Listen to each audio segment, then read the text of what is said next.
आखिर क्यों हुआ था पांडव और भगवान शिव में भयंकर प्रलयंकारी युद्ध? सुनिए रहस्यमय कथा। महाभारत एक ऐसा महायुद्ध जिसमें केवल अस्त्र शस्त्र नहीं, भावनाओं, वचनों और श्रापों की भी प्रचंड टक्कर हुई। पर क्या आपने कभी सोचा है कि जिन पांडवों की रक्षा स्वयं श्री कृष्ण करते थे, उनके पुत्रों का वध क्यों न रोक सके? और क्या आप जानते हैं कि इस हृदय विदारक घटना के बाद पांडव इतने क्रोधित हो गए थे कि भगवान शिव को ही युद्ध के लिए ललकार बैठे थे? आज की इस अद्भुत कथा में हम जानेंगे पांडवों और भगवान शिव के बीच हुए उस रहस्यमय युद्ध की कथा, जिसे बहुत कम लोग ही जानते होंगे। ये तो आप सभी जानते हैं कि महाभारत युद्ध के अंत में अश्वत्थामा पांडव पुत्रों का वध कर देता है। लेकिन क्या आप ये जानते हैं कि पांडव अपने पुत्रों की हत्या के लिए भगवान शिव को दोषी मान उनसे युद्ध करने लगते हैं? नहीं ना? तो आइए जानते हैं पांडव और भगवान शिव से जुड़ी इस कथा के बारे में। ये प्रसंग महाभारत युद्ध के अंतिम दिन का है। युद्ध के अंतिम दिन दुर्योधन ने अश्वत्थामा को अपनी सेना का सेनापति नियुक्त किया। अपनी मृत्यु का इंतजार कर रहे दुर्योधन ने अश्वत्थामा से कहा, मुझे कैसे भी पांचों पांडवों का कटा हुआ शीश देखना है। अश्वत्थामा ने रचा पांडवों की मृत्यु का षड्यंत्र। दुर्योधन को वचन देकर अश्वत्थामा अपने बचे हुए कुछ सैनिकों के साथ पांडवों की मृत्यु का षड्यंत्र रचने लगा। उधर भगवान कृष्ण स्वयं जानते थे कि महाभारत के अंतिम दिन काल कुछ न कुछ चक्र जरूर चलाएगा।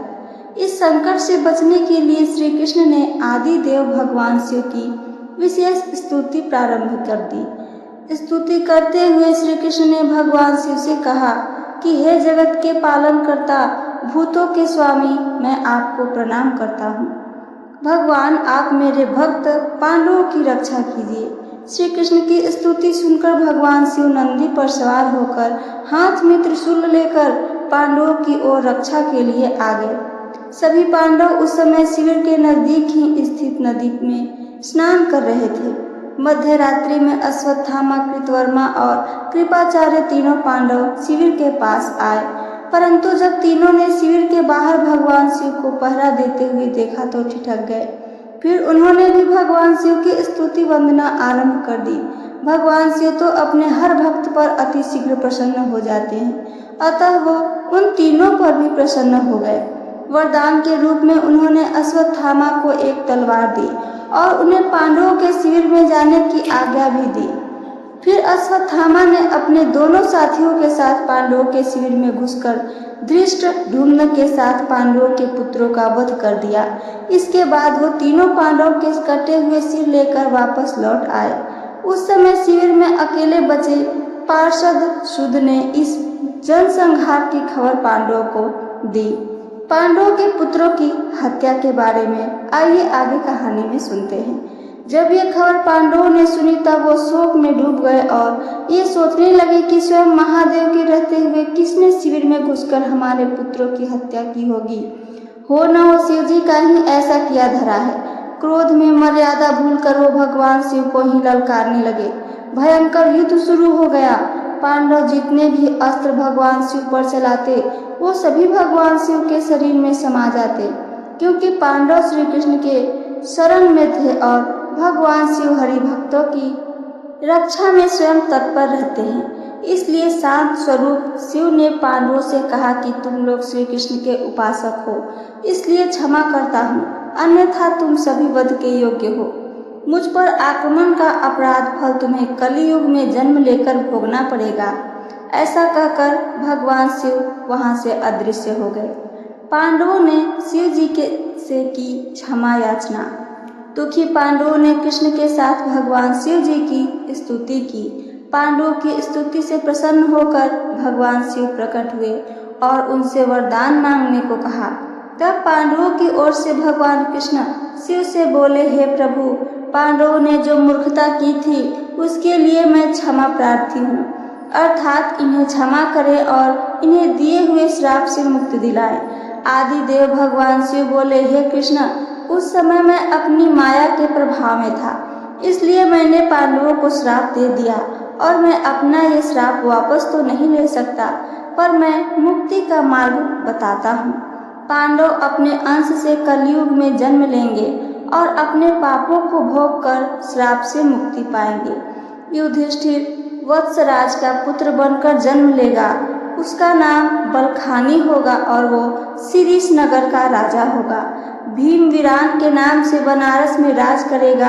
अर्जुन के अंश से ब्रह्मानंद जन्म लेगा जो मेरा भक्त होगा।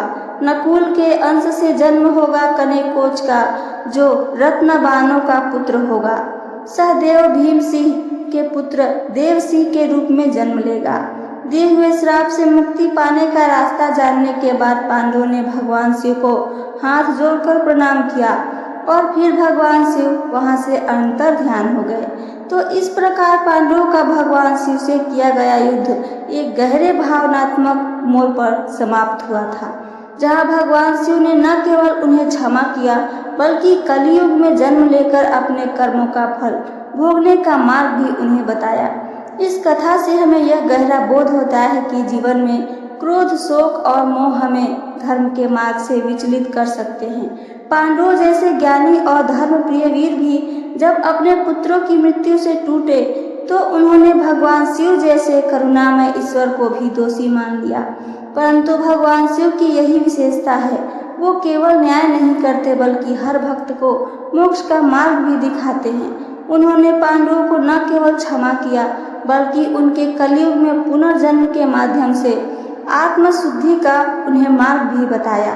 यह प्रसंग हमें यह सिखलाता है कि ईश्वर की दृष्टि में अपराध से बड़ा होता है पश्चाताप, और जब भक्त सच्चे हृदय से क्षमा मांगता है तो ईश्वर मार्ग दिखा ही देते हैं। यह कथा हमें यह सिखलाती है कि क्रोध भी कितना भी महान व्यक्ति क्यों न हो, गलती कर ही बैठता है, परंतु भगवान तो वही हैं जो अपने भक्तों की भूलों की क्षमा करके उन्हें उद्धार का मार्ग दिखाते हैं। अगर आपको यह कथा भावुक कर गई हो तो कमेंट में हर हर महादेव लिखकर हमें ज़रूर बताएं और ऐसी ही पौराणिक कथाओं के लिए मेरे चैनल डिवोशनल नॉलेज को ज़रूर सब्सक्राइब करें। सुनने के लिए धन्यवाद दोस्तों। जय श्री कृष्ण। हर हर महादेव।